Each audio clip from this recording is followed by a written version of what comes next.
¿Sabe con lo que voy a discutir usted? Es con la ciudadanía sobre lo que quiero que mis hijos se eduquen. ¿Sabe qué? ¿Cómo voy a incluir formación ciudadana en el currículum? ¿Cómo voy a poner cambio climático en el currículum? ¿Cómo voy a poner educación para el desarrollo sustentable en el currículum? ¿Cómo voy a pensar la inclusión a nivel de la escuela? Eso vamos a discutir.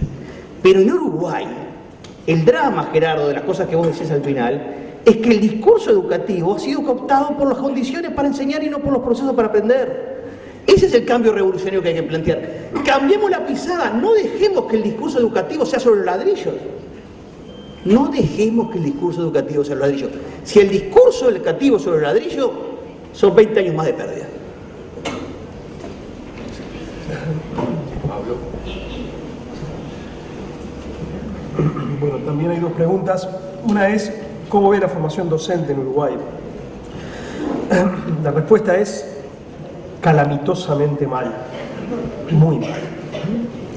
Muy mal en varios sentidos. Estamos teniendo serios problemas de reclutamiento. La cantidad de gente que se propone profesionalizarse en la docencia y que ingresa a los institutos de formación docente es insuficiente para las necesidades del país. Y estamos teniendo muchos problemas de calidad de quienes eligen la formación docente. Hay estudios que muestran cómo las personas que optan por la profesión docente provienen de hogares cada vez más débiles en términos educativos y culturales. A contrapelo lo que pasa en la sociedad. En las sociedades democráticas el nivel educativo tiende a aumentar, a veces más, a veces menos. Entre nuestros candidatos a la tarea docente tiende a disminuir. Y eso hay que cambiarlo radicalmente, digamos. Eso es el reflejo a gran escala de algo horrible que nos está pasando, y es que para muchos padres uruguayos el que su hija, pero sobre todo su hijo, le diga quiero dedicarme a la tarea docente es una mala noticia. Bueno, cuando a un país le pasa eso, está en muy serio problema. Estamos teniendo un enorme problema de calidad de la formación docente. Voy a ser muy claro y muy duro. La formación docente que se da en el IPA y en la gran mayoría de los institutos de formación docente, no digo en todos, en la gran mayoría de los institutos de formación docente es muy mala. Estamos totalmente endogámicos. Miren que el mundo está, Renato está en un lugar donde ve eso con mucha claridad, el mundo está efervescente en materia pedagógica. Se están experimentando mil cosas, se están discutiendo mil ideas, se están confrontando prácticas de distinto tipo, se está efectivamente incorporando las neurociencias y a un montón de disciplinas que aportan mucho. Estamos en un momento de efervescencia en materia docente y acá de eso no llega nada. Seguimos repitiendo más o menos las mismas cosas, eso sí, con un componente gigantesco de ideologización. Tenemos además unos institutos de formación docente terriblemente ideologizados. Estamos teniendo fracasos horribles en materia de retención. El abandono de los estudios en los institutos de formación docente es catastrófico y por lo tanto las tasas de egreso son muy bajas. Creo que precisamos una revolución en materia de formación docente y una revolución que empieza por diversificar y descentralizar. Exactamente lo contrario de lo que se hizo en los últimos años. En los últimos años incluso aquellas cosas nuevas que habían aparecido, yo fui un crítico de la reforma Rama, pero la reforma Rama tenía algunas cosas buenas. Una de ellas eran los SERP, y los SERP como un lugar de diversificación, y lo que se hizo con toda deliberación fue convertirlos en sucursales del IPA. Listo. Bueno, creo que tenemos que reformar mucho la formación docente. Pero, también digo, no hay que esperar que todo se resuelva por el lado de la formación docente. Junto con la formación docente hay que mejorar mucho las condiciones de ejercicio de la profesión docente. Porque si no, no vamos a traer más y mejores candidatos y si no vamos a seguir teniendo muchas pérdidas. Pues supongamos que nosotros tenemos una formación docente fantástica y dejamos todo lo demás como está. La invitación que le estamos haciendo a las nuevas generaciones consiste en decir, vení y pasá bomba durante 4 años y después vas a sufrir el resto de tu vida. Es una invitación muy poco atractiva. Entonces, creo que la mejora de la formación docente tiene que formar parte de un paquete y la otra parte esencial del paquete es la mejora de las condiciones de ejercicio de la profesión docente. Pues hay una pregunta muy larga que dice: las instituciones educativas privadas, ¿cómo se pueden transformar en comunidades educativas exitosas y vigorosas mientras de alguna manera reproducen las lógicas de las instituciones educativas públicas, sin sentido de identidad y de pertenencia marcada, siendo de un lado para el otro, y donde la lógica empresarial de un mercado de la educación atenta fuertemente contra los diferentes sistemas de reconocimiento de la tarea docente, valoración personal, salario? Mire, yo diría la verdad, ojalá hubiera un poquito de lógica empresarial en la educación privada. Al menos los empresarios, o muchos empresarios, tienen un empuje, un sentido del riesgo y de la innovación que nos está faltando. No quiero decir con esto que haya que mercantilizar la educación privada, pero ni siquiera eso es así. Yo diría, el rasgo que a mi juicio más define buena parte de la educación privada en Uruguay es una cierta timidez. Timidez para proponerse grandes cosas, timidez para enfrentar a las autoridades públicas, timidez para ir más lejos. Muchas instituciones privadas se conforman con ofrecer un clima institucional protegido y agradable. Y claro que eso es mucho, porque lamentablemente una de las cosas que está haciendo crisis en nuestra enseñanza pública es el clima de convivencia. Para decirlo en breve, hace 40 años los padres estaban tranquilos porque su hija adolescente estaba en el liceo público. Hoy están preocupados porque su hija está en el liceo público. Dejó de ser un lugar protegido y seguro para ser un lugar donde pueden pasar cosas preocupantes. Entonces está muy bien que la educación privada ofrezca un clima institucional más seguro y más protegido, pero no nos podemos conformar con eso. Eso es demasiado poco.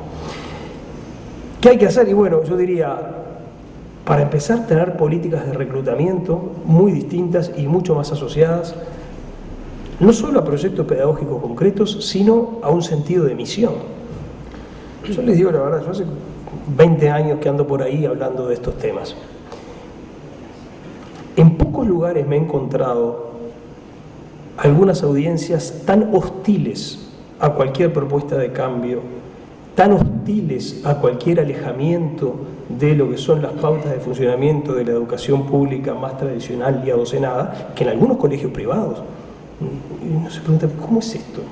A ver, la gente que trabaja acá en realidad no se siente haciendo algo diferente de aquello que sabemos que están dando mal. Y no solo no se siente haciendo algo diferente, sino que reacciona con hostilidad ante la sola idea de intentarlo. No estoy diciendo que esto sea la mayoría, pero sí les aseguro que pasa con bastante frecuencia. Bueno, que el hecho de incorporarse a una institución privada sea incorporarse a un proyecto específico, con un perfil propio y con ganas de agregar algo que el país no tiene, por lo pronto sería un cambio muy grande. Después, creo que la enseñanza privada uruguaya tendría que ser mucho más agresiva de lo que es en el tema de conseguir fondos para funcionar. La matrícula sigue siendo el único camino, y la matrícula tiene techos que son bastante bajos. El Uruguay se dio felizmente hace no mucho una ley de exoneraciones impositivas que permite que instituciones educativas obtengan apoyos de empresas privadas a cambio de exoneraciones impositivas que hacen atractiva la tarea de dar. Son pocas las instituciones educativas que están aprovechando eso. Hay que diversificar los ingresos. Miren, hay un episodio que alguna vez estudié muy divertido, que fue un gran episodio histórico, la época de el sindicato Solidaridad en Polonia, bueno, y el resquebrajamiento del régimen comunista en Polonia, con Walesa, los sindicatos, las huelgas en los astilleros Lenin y todo lo demás. Y parte de ese conflicto enorme era el conflicto de la educación privada contra el gobierno, y lo que se discutía era el monto de los subsidios. O sea, el régimen comunista de Polonia no había conseguido eliminar los subsidios a la educación privada, incluyendo la educación católica, porque se encontraban con una fuerza, con un arraigo social muy grande, y habían tenido que convivir con eso medio siglo. Es un caso extremo, pero quiero decir, la educación privada debería tener conciencia de que le está haciendo un aporte muy importante al país, y que potencialmente puede hacerle más aportes, y debería involucrar a la sociedad en el apoyo a su tarea. Por poner un ejemplo, todos sabemos que hay dos organizaciones que reúnen a los colegios privados del Uruguay, AUDEC y AIDEP. ¿Por qué no desarrollar en el marco de esas organizaciones programas de apoyo a los procesos de mejora educativa? y conseguir financiamiento donde sea, y que instituciones privadas puedan aspirar a obtener el apoyo económico y el apoyo técnico de organizaciones de este tipo para cumplir procesos de fortalecimiento y de mejora en sus propios establecimientos. Estamos subutilizando esa clase de organizaciones que tienen un potencial enorme. Y justamente eso es alejarse de la mercantilización más cruda. Mercantilización cruda es simplemente voy a trabajar con lo que puedan pagarme y les voy a dar lo necesario para que me paguen. Eso es lo que no está bien.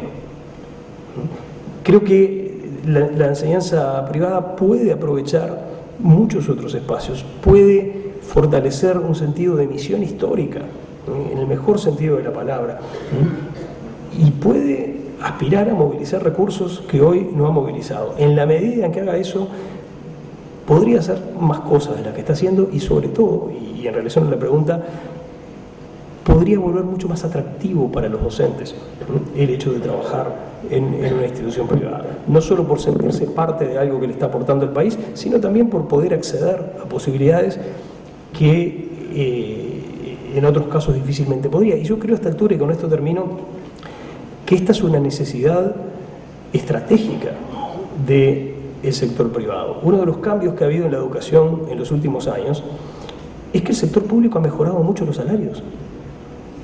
Hoy los docentes del sector público ganan en promedio significativamente más que los docentes del sector privado, que no es suficiente, cierto, pero estas cosas hay que compararlas con lo que hay. Que se compensa con un diferencial muy grande en materia de condiciones de trabajo, también es verdad. Que hoy no es un elemento crítico, no, pero hay que mirar para adelante y hay que mirar en mediano plazo. Yo creo que también por esa razón, para renovar el atractivo de trabajar en un colegio privado, la enseñanza privada debería... ¿Esto tiene que ver con lo que estoy diciendo?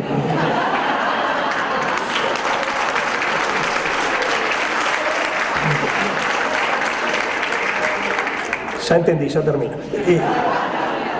Creo que incluso por esa razón muy estratégica, el sector privado debería tratar de hacer un mejor aprovechamiento de todas sus potencialidades. Gracias.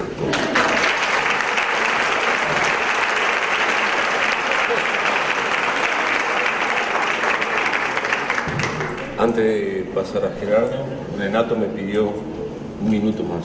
No, simplemente porque me había quedado en el tintero una cuestión de la discusión sobre el tema de la iniquidad, que me parece importante diferenciarlo desde el punto de vista conceptual. El Uruguay tiene una larga tradición de programas y de políticas de respuesta a los temas de la iniquidad, pero tiene muy pocas políticas y programas educativos que respondan a la diversidad.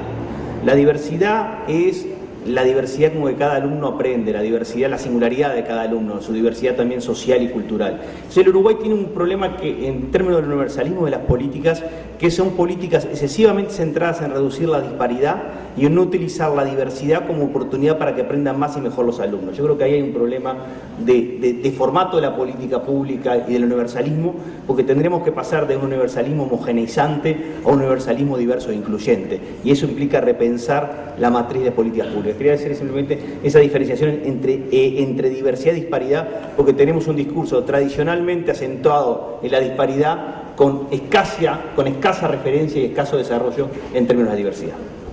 Gracias, Gerardo. Sí, aquí hay una pregunta que me plantea: ¿cómo ven el papel de los padres en una estructura institucional reformulada? Es un tema muy importante, que hay que asumirlo frontalmente. Hace unos años, no hace más de 10 años, le preguntaron a un arzobispo uruguayo, hay uno solo,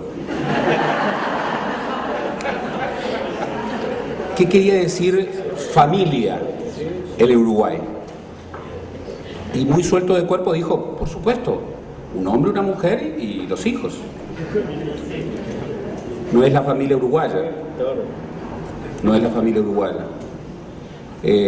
No es ni siquiera la mayoría de las familias uruguayas. Entonces, cuando hablamos de familias o cuando hablamos de padres, hablemos de la realidad. Es muy importante involucrar a los padres en esta idea de una innovación institucional, de una nueva arquitectura institucional para el sistema educativo que tenga como centro, valga la redundancia, al centro educativo, a la institución. Es clave, pero hablemos de la realidad.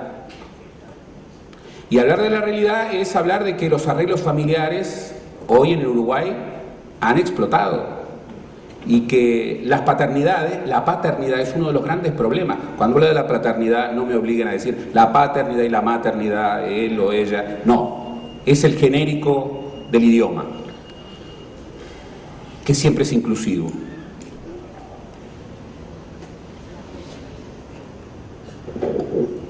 Durante mucho tiempo creímos que estos problemas de la paternidad los sustituía el Estado. Pero como bien decía Julio Castro hace 50 años, el Estado en el Uruguay suele ser el padre más indolente. Entonces hay que ir hacia lógicas comunitarias, hacia involucramientos participativos, desde los realismos, desde la realidad. Yo creo que hay una potencialidad de solidaridad en la sociedad uruguaya que no está suficientemente aprovechada. Y creo que si se los involucra bien, si se piensa que los adultos, los padres en primer lugar, son actores involucrados en una comunidad educativa, se pueden encontrar formas ágiles, interesantes. No se le puede pedir a un padre que trabaja 14 horas diarias que venga a escuchar el rollo que le van a alargar. No. Repensemos lógicas efectivas de participación. No entremos en simulacros de participación y veamos la realidad de lo que es la lógica de involucramiento de padres, de adultos.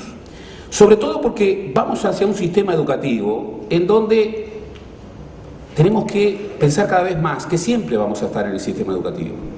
Tenemos que pensar cada vez más que siempre vamos a ser estudiantes, de formas distintas, pero no esta idea de que entramos en el sistema educativo y luego cerramos, salimos. No. ¿Por qué no pensar en un sistema educativo en donde solamente entremos y estemos de maneras muy diversas, muy creativas, en formas diferentes?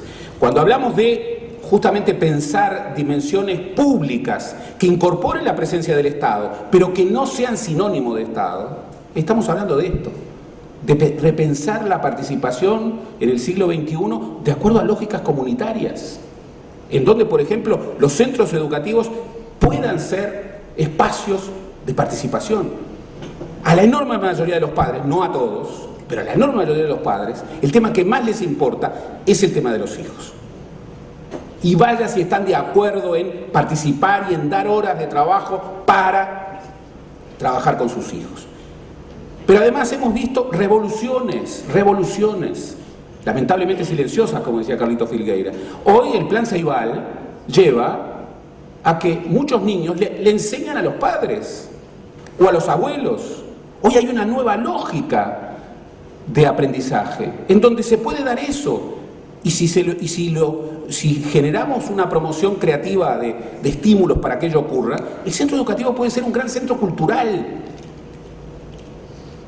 Una de las cosas virtuosas que tenían los SERP era que en un país que, entre otras cosas, la desigualdad se tramita territorialmente, los SERP podían ser grandes centros culturales, de promoción cultural, que reintegraran al territorio. Bueno, lamentablemente, esa innovación positiva está trancada, insólitamente, pero está trancada. Por lo que pensar en el involucramiento de los padres y pensar en el involucramiento de los actores en el marco de una comunidad educativa, de un centro educativo que piensa una política para su territorio, me parece formidable. No es una idea nueva. Yo sé que acá Varela no tiene buena prensa, pero Varela hace 150 años, y yo puedo ser muy crítico con cosas varelianas, y lo máximo que Varela ya hace más de 100 años que no puede ser el paradigma. Pero Varela hace 100 años hablaba mucho más de educación del pueblo que de educación del Estado. Y pensaba en comisiones de distrito para definir políticas educativas, en donde, por primera vez, el voto de la mujer es del año 32, y en momentos en que existía divorcio solamente con pocas causales, pero una de las causales era por concubinato evidente. En el caso de la mujer, en todo caso. En el caso del hombre, si era pescado infraganti en el hecho conyugal, lo cual, bueno, era una cosa realmente muy impresionante. Ahí la causal no era concubinato, la causal era estupidez. Sin embargo, en esa sociedad, a Varela se le ocurrió que las mujeres debían votar y ser elegibles en las comunidades de distrito para discutir políticas educativas, las políticas de los centros. Después la reforma fue otra cosa. Por supuesto que hay que pensar en lógicas de participación. Y acá hay una pregunta muy importante, precisar el concepto de aprobación política del currículum. No estamos pensando en que el currículum se apruebe como las rendiciones de cuenta de 380 artículos, o los presupuestos que son leyes ómnibus. No. Estamos pensando en dignificar la dimensión política ciudadana que debe ser prioritaria en el hecho educativo. Estamos pensando en no poner la buena tradición de las autonomías y de la participación de los docentes contra algo que tiene que ser clave, que es la primacía de la definición ciudadana de los grandes temas de la educación, que luego sean aterrizados técnicamente, adaptados en cada centro educativo. Pero esta idea de horizonte, piensen ustedes, el Uruguay está viviendo una revolución científica. Un país poco científico está viviendo una revolución científica, en donde sí hay revoluciones. Y sin embargo esa revolución, nuevamente Carlos Figuera, es silenciosa. Todavía, si preguntamos, hábleme de un científico uruguayo, la mayoría no va a recordar a nadie. Algunos van a recordar a Clemente Estable. Pero en realidad Clemente Estable, al lado, por ejemplo, de Rodolfo Gandini, que es el presidente de la Asociación de la Academia Nacional de Ciencias, un físico de proyección mundial en el Uruguay, al lado de Rafael Radi, un biomédico que tiene un laboratorio del siglo XXI o XXII en una facultad del siglo XIX como es la Facultad de Medicina. O al lado de Julio Fernández, que es un astrónomo especialista mundial en el sistema planetario en el Uruguay. Radi, el investigador más citado, el investigador científico en biomedicina más citado de toda América Latina. Al lado de estos, Clemente Estable es una anécdota. Y yo pregunto, en nuestros centros educativos, ¿estamos estudiando para esta revolución científica? Si preguntamos hoy en el Santa Elena, un científico, ¿qué nombre va a surgir? Entonces, cuando pensamos en darle esta dimensión parlamentaria, no estamos pensando en que los parlamentos incorporen una nueva ley, que el currículum se defina por ley, entre otras cosas, porque hoy, antes los currículum se pensaban para 40, 50 años. Hoy los planes de enseñanza hay que pensarlos para mucho más flexibles y para tiempos mucho más cortos, mucho más cortos. Entre otras cosas porque tienen que adaptarse a revoluciones, a una revolución permanente, no pueden instalarse. Cuando se instalan ya fueron obsolescentes. En 10 años el número de las carreras surgieron entre el 2000 y el 2010 un 30% de carreras no conocidas. No se las conocía. Seguramente no conocemos para qué estamos formando. Los sociólogos del trabajo están planteando que hoy alguien que se incorpora en el mercado laboral va a cambiar 15 veces de trabajo y vivirá 3 revoluciones en el plano cognitivo similares a lo que es el impacto del Internet. Entonces, ¿cuál es el terror de que el Parlamento, en el marco de una gran red de participación, apruebe un rumbo? Porque no hay más que definir eso, un rumbo, y que luego ese rumbo sea... ¿Qué miedo hay de la política? Porque siempre se habla de la politización. ¿Qué miedo hay a la política? Si la política es el centro de la construcción democrática. Por ejemplo, la política debería afirmar que para que los docentes realmente, para que el trabajo docente sea un trabajo efectivo, obviamente que el Uruguay no tiene que hacer un gasto, tiene que hacer una gran inversión en términos de salario.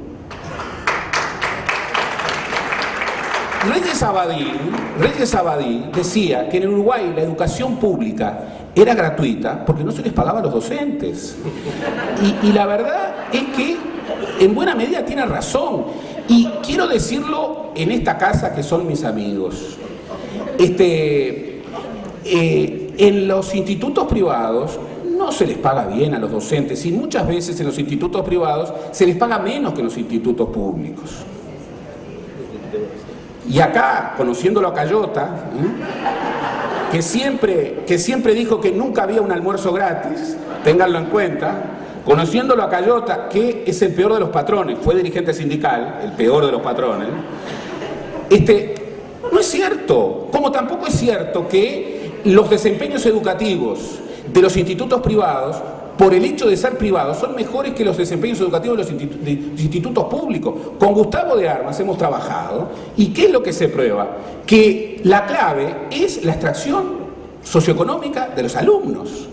Claro, en el quintil más rico, todos van a la educación pública, a la educación privada.